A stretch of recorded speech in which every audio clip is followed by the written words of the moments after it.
Is newness the most important thing in fashion? Do we always need something to be the most creative, the most unique, the most different, the next thing?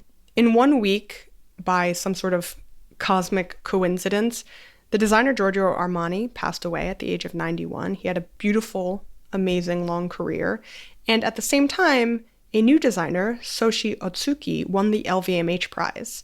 The coincidence of it is that Soshi Otsuki, who has now been praised as one of the most exciting new young designers, is heavily influenced by Armani's designs. But there has been a little bit of backlash in the wake of his success. I've seen people call his designs boring or basic or derivative, and maybe even part of this rise in cultural conservatism or fascism worldwide. Everyone is entitled to their critique, obviously. On one hand, Soshi Otsuki has very publicly talked about how inspired he is and was by Armani.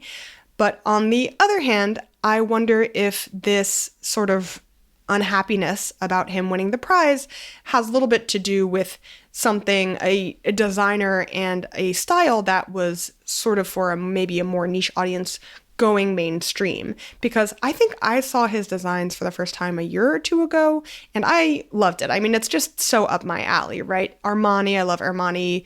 Just these sort of very muted tones, these oversized silhouettes, the very luxurious fabrics. It hits all the right things for me and probably for a lot of other people who are into Japanese Americana or Japanese minimalism. But on the other hand, Giorgio Armani was very obviously, in retrospect, a revolutionary force in fashion. I mean, he changed suiting for men and women forever and had a huge impact in the 80s, 90s, 2000s. I mean, to this day, obviously, if he's still influencing and inspiring young designers.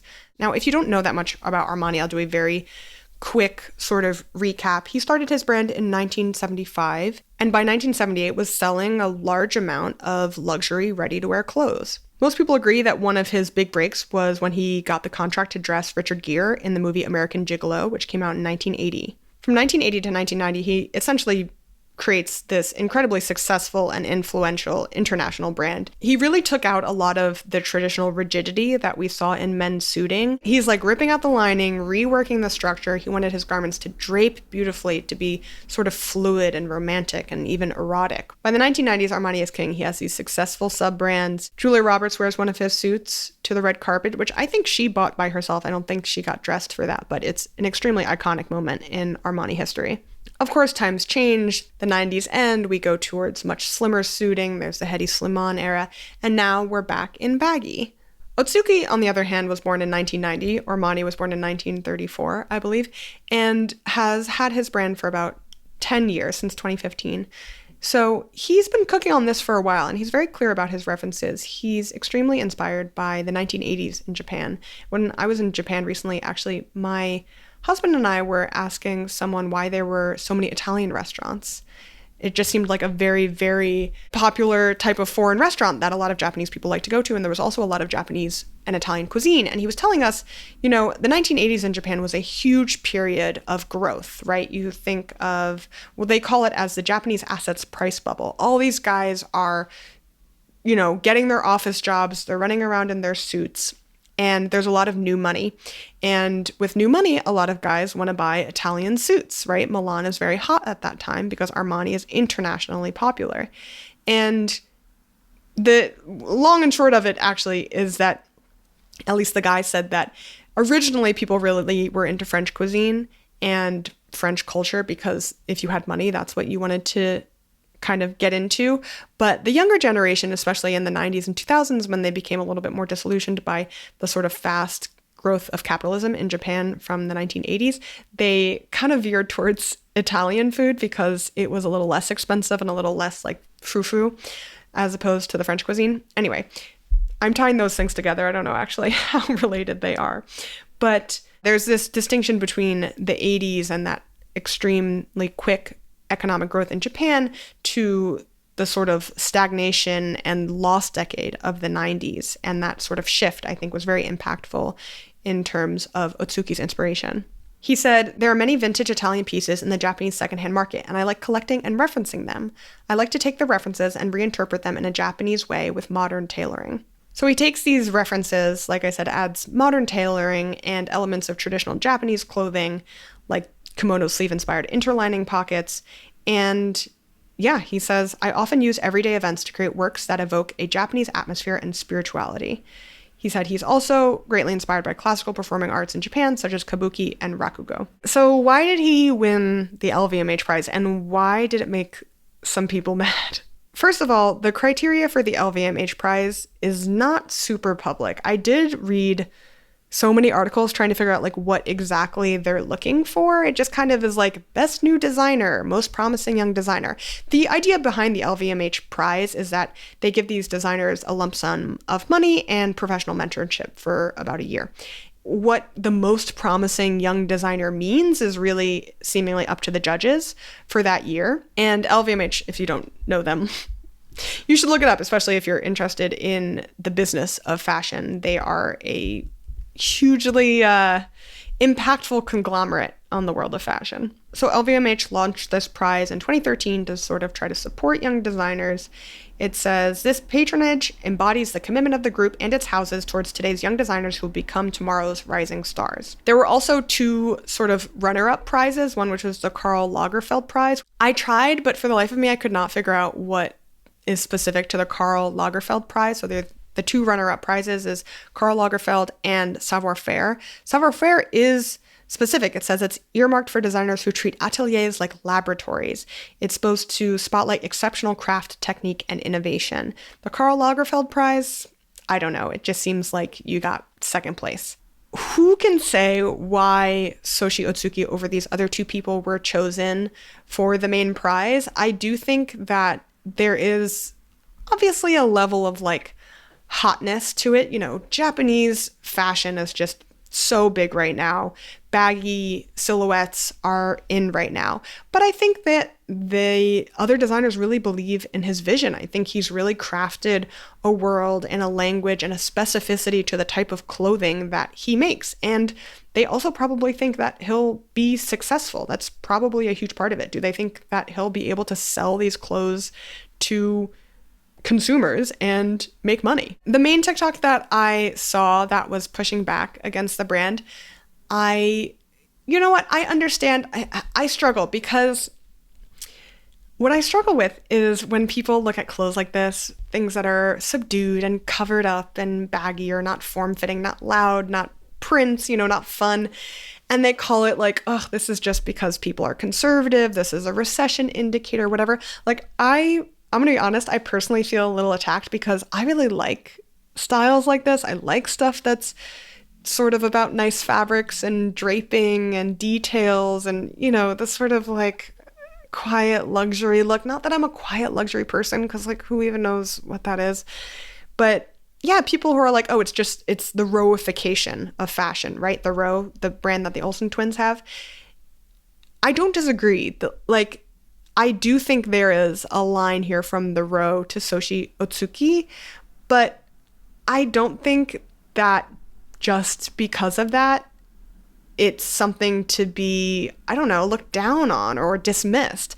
I think there's a real value to these designs and this clothing and this point of view.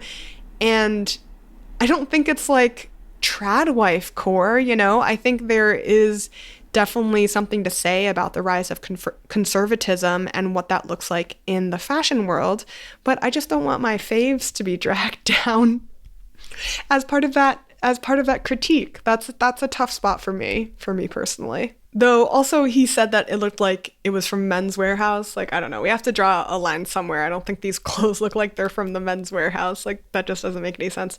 But I do think there is something really interesting to say. Again, back to my Hermes video. Sorry, I'm addicted to my own video. Which was about the idea of first-person clothing versus third-person clothing, or like the experience of wearing something and even maybe seeing something in person and touching something in person versus just seeing something online. Like, I do think this clothing, I think it looks gorgeous, just the images, but I bet this stuff looks so good in person. I bet it feels really good to wear, and I don't think it's like the loudest, most exciting thing. I do understand that people, like, it's funny because during the Met Gala, people wear these very extravagant, over the top, maybe even campy outfits, depending on the year. And people get mad, right? They're like, this is the Hunger Games. This is too much. It's extravagant. Like, they don't want to see it. It sets their teeth on edge. But then when you wear stuff that's subdued, people are like, well, if you're going to be rich, at least have fun with it. And I really do see both sides of that argument. Like, if stuff is expensive, at least let me get a spectacle out of it. But I do think that whole discussion is from a very audience point of view. It's from the looker, it's from the onlooker, and it's not really having to do so much with the people actually wearing the clothing, which to me is like a little problematic, because I always think like, would I want to wear this clothing? Like, would this fit into my life? Again, that's why you have personal opinions on things. I'm like, yeah, I want that. I want that in my closet. I want that to wear it. I would love to wear a Soshi Otsuki suit. That looks fun for me personally. So to me, it's like, I don't want fashion, luxury fashion, or rich people to wear clothes just for me to like get enjoyment out of it. I do think, a TV show that's well designed, or, a period drama, sure, that stuff, I want to see it be fun and outrageous. I'm watching The Gilded Age right now. But there's also something to be said for like, well, what would you want to wear in your everyday life? That was sort of a tangent. But finally, the thing I want to say about whether these designs are new or not, I buy a lot of my clothes secondhand. Like, look at this old ass chore coat I got. So for me personally, like, I'm not focused again on new, but besides my own personal taste and my own personal set of values, which I know I've been talking a lot about, I don't think we know what's new. It's really hard to know what's new right now. And not because we don't know, we can't recognize that things are different from other things. Obviously, you can see something and be like, I've never seen that before. But to me, it doesn't matter so much whether or not you've never seen it before. If it doesn't make an impact, if it doesn't have staying power, if it doesn't change people's habits or wardrobes or point of view, then it doesn't matter if it's the new thing on the block, if it doesn't have staying power. Giorgio Armani could have reinvented suits all he wanted. If no one wore them, if no one adopted them, if they didn't land and work in Hollywood, if they didn't land on the red carpet, if they didn't land in people's wardrobes, then new or not, like, that's the impact of newness to me, is whether or not it changes the fashion scene. And I don't think we'll know what from this era really changed the fashion scene until we have a little bit more distance. I would also like to highlight and congratulate the other two winners, Steve O. Smith, who makes these very graphic designs. I think it's like he draws the designs and then he turns the drawing into designs. It's very cool. Obviously, I'll show some pictures. And then, of course, if you are looking for something that's a little bit more innovative, a little bit newer, the Sapporo Fair Prize winner, Torisheju Dumi, is making amazing clothes inspired by her Nigerian Brazilian heritage, Catholicism, David Lynch movies. She's using everything she has access to, including Craig Green's fabric scraps. So hopefully, if there's something specific you're looking for in fashion, you'll be able to find it. It's so hard to start as a young designer that everyone needs your support wherever you want to give it. One more thing I want to say, September, lots of fashion weeks are happening. I'm going to a couple of things in New York. I'm planning on recording a little bit of behind the scenes footage, what people are wearing. I generally go to menswear events just because that's who I know in person. And I'd love to show you guys what people are wearing, what events I'm going to, what interesting things there are to see. So if you're interested in that, please subscribe to my Patreon. I'll put the information below and you'll be able to get that video there. Thank you so much for watching. Let me know what you guys think. And I hope to hear from you soon.